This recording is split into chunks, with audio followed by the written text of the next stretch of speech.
na wajumbe wengine wote, najua wote mna shughuli zenu vile mnafanya, lakini mmeona mkubali uteuzi wetu. Asanteni sana.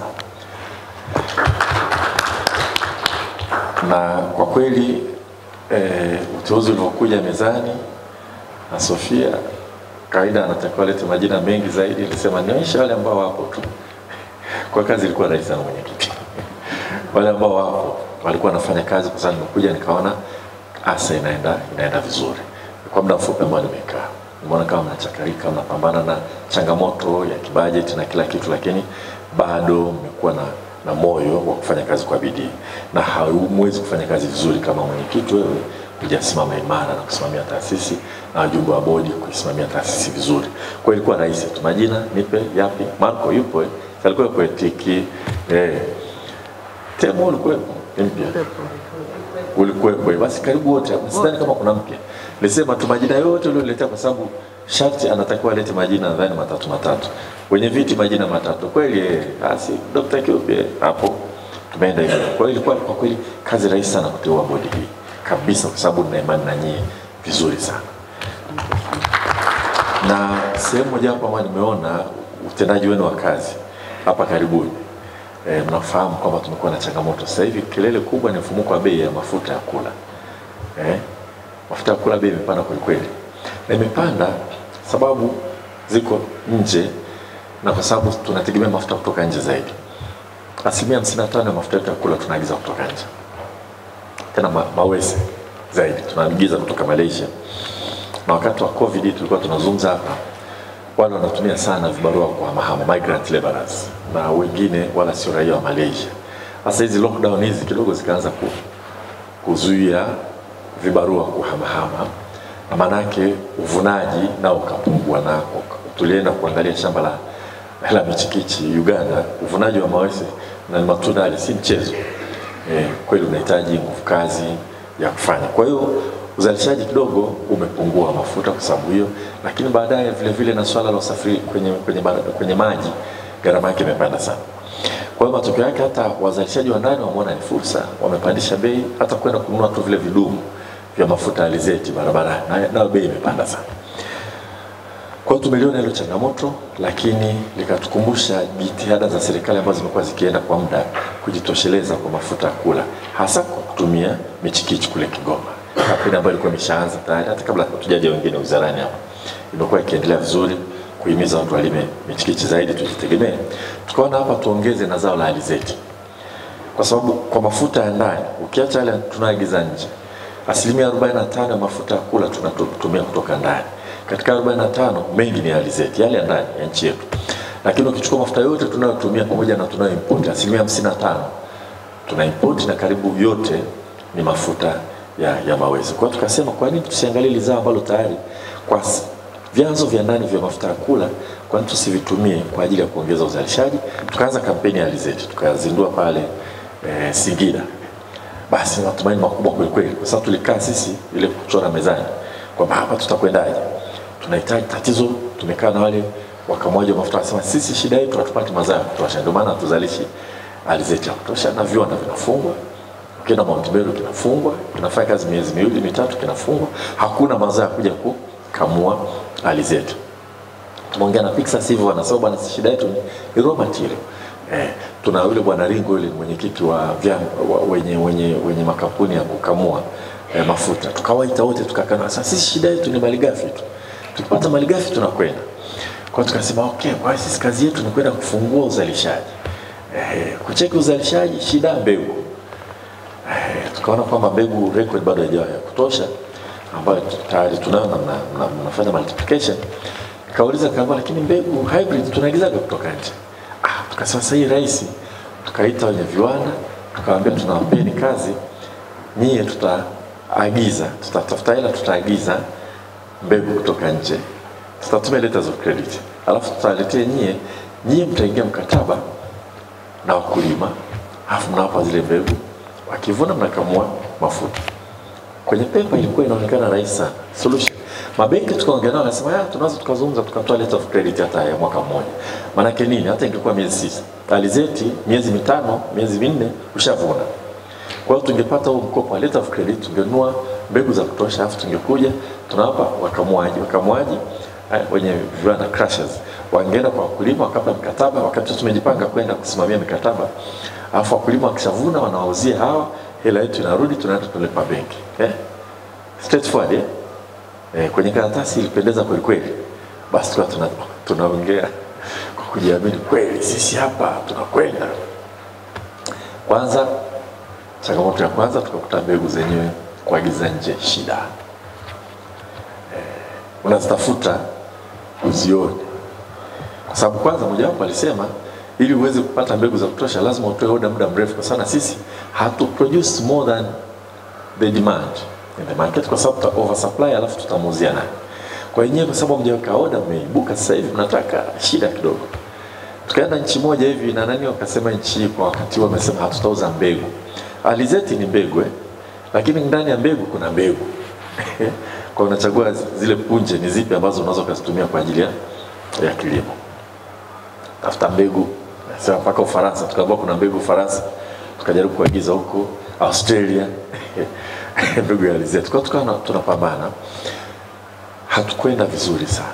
Of course tatizo la pili, wale wenye viwanda nao bwana vipi mkataba? Simlisema shida malighafi, tunataka mkataba na wanakula kona. Kwa hiyo haikufanya kazi kwa hiyo changamoto hizo mbili. Kwa hiyo kwa wakati fulani kwa kweli kaanza kusema hii kelele tushazipiga sana. Tumepiga chini hamna kitu. Sasa nikasema jamani, jitihada zote hizi tumehamasisha watu wananchi wameona kwamba mambo yanaenda vizuri lakini hamna kitu. Sasa mimi nikawa kazi yangu ni Sofia sasa. Huyo kila mara Sofia, ulisema mbegu zitapatikana. Waziri tutafuta mbegu. Ziko wapi? Tunajitahidi. Naona kweli na anajitahidi lakini sikujua tutatokaje mwenyekiti. Akaambia na kuhakikishia tutapata walau minimum tani 2000. Tulitaka tani 5000. Sofia utazipata wapi wewe? Wewe umeshani pelekea sisi tumeshatangaza huko na wenda kwenye radio na TV. Ziko wapi? Sasa unajua unatafuta mahali pa kuhamishia lawama kidogo. Na Sofia kaona ni mwepesi kumwamsha, akaniambia wala usijali. Na alichofanya sasa ndicho ambacho napenda kusema kwamba ni dalili ya uongozi wako mzuri mwenyekiti na wajumbe wa bodi, kwa sababu kweli wakachukua hela, wakanunua alizeti, wakachambua standard seeds, wamepata sasa zimeshafika tani 2000. Wametengeneza zile mbegu zipo. Ambia hizi njoo zindua mbegu. Sikuamini. Tukazindua pale Dodoma vizuri. Na bahati nzuri viongozi wetu wako mikoa nao wakawa wanasema kama kampuni hataki kuingia mkataba, sisi halmashauri zitanunua hizo mbegu au zitakopa alafu ziende zipeleke kwa wakulima. Kwa hiyo la kwanza kupata mbegu za kutosha zile hybrid tuweza kupata ambazo ndio the best. Si ndio? Lakini umeniambia hizi zinaitwa standard seeds.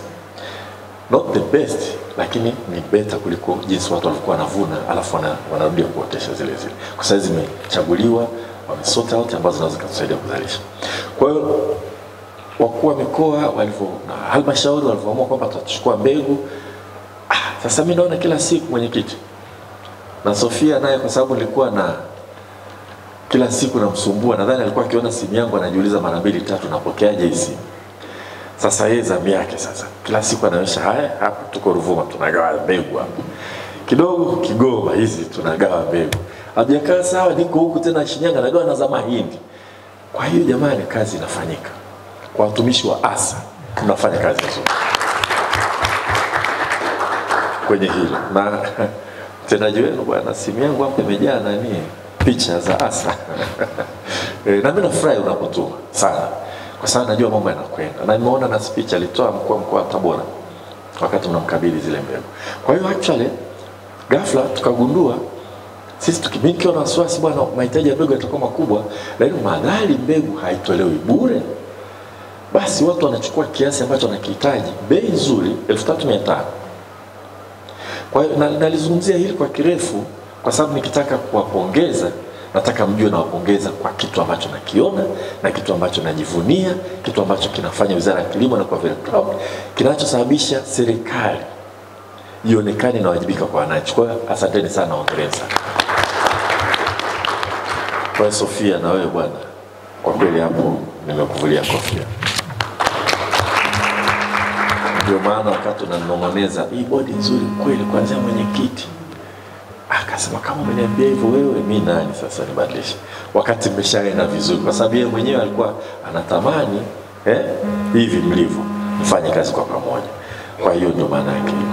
Kwa hiyo mimi nimekuja tu kwanza kuwapongeza hiyo fursa hiyo bodi kwa kazi mliofanya wakati ule.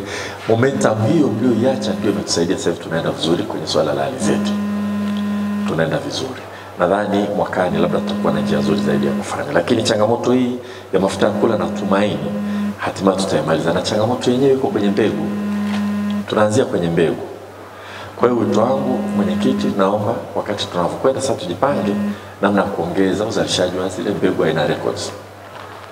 Kuongeza uzalishaji tu, baadaye tuna upgrade kutoka kwenye standards, mweke nguvu twende kule. Kumbukeni hii si kwamba tu inaongeza ajira ndani ya nchi, viwanda vifanye kazi, lakini vile vile vinasaidia mzunguko wa hela kwenye uchumi wetu. Sasa hivi tunatumia half a trillion, nusu trilioni kila mwaka kwenda kuagiza mafuta yanaweza kutoka nje. Ile nusu trilioni ilikuwa inazunguka huko mifuko ya watu. Ikitoka kwa mlaji inaenda kwenye mwenye kiwanda, kutoka kwenye mwenye kiwanda kodi kidogo, sales kidogo, nani service nani, alafu natoka pale inaenda kwa mkulima. Mkulima naye akizipata zile atatumia kwa mambo chungu mzima, uchumi unachangamka. Kwa sababu wakati mwingine watu wanasema mbona uchumi unakuwa lakini mfukoni hatuoni kitu. Sasa unahamisha nusu trilioni kila mwaka kupeleka nje kwa mafuta ya kula, na tunakula na uwezo wa kulima tunao, lazima utaona kama mambo yaende. Kwa hiyo nakuombeni sana bodi kwenye hilo la alizeti, naomba msiliache. Lakini kote kwenye mbegu zote tusaidie serikali kwenye wajibu wetu kuhakikisha kwamba tunazidi kuongeza multiplication of seeds. Lokali ambazo tumekuwa nazo, tulikuwa naongea na Marco hapa, Pamba Mwamko umekuwa mkubwa, naye ameteua na balozi huko anahamasisha, na bei ya pamba imekuwa nzuri, hali ya hewa watu wanaona waotesha. Sasa swala lazima tuwe na mbegu, watu wanahitaji mbegu kwa ajili ya kuotesha. Hilo lipo kila mahali, lipo kwenye ngano. Unaona kwenye brief yako umeandika Sofia kwamba kwenye ngano tunaagiza tani 800,000 mpaka 1,000,000. Watu wanapenda chapati na maandazi kweli kweli, mashamba Basuto huko yamefungwa. Sasa nchi bwana, kwamba labda si Mungu katupa vitu vingi sana, kwa hiyo hatuoni yani ni kama hatuweki mkazo kwa kila kitu kwa namna pekee. Ingekuwa nchi hii tunaweza kulima ngano tu, nadhani tungefanya ndio basi. Ukija kwenye kila sehemu, maki tuna madini ukatujalia, kwenye utalii ukatujalia sana kwenye utalii. Hata fact kwamba sisi tuna landlocked countries 6, haitopakana nchi 8. Kwa 6 wala zinaweza kutegemea kwetu, na fursa vile vile. Kwa wakati mwingine inakuwa ni rahisi kutokuchukua kitu chochote na kukibeba panga mwisho. Kwa hiyo kwenye ngano tulianza na mashamba Basuto yamekufa mengi. Kwa hiyo tunaagiza ngano hapa nchini kwa ajili ya kula.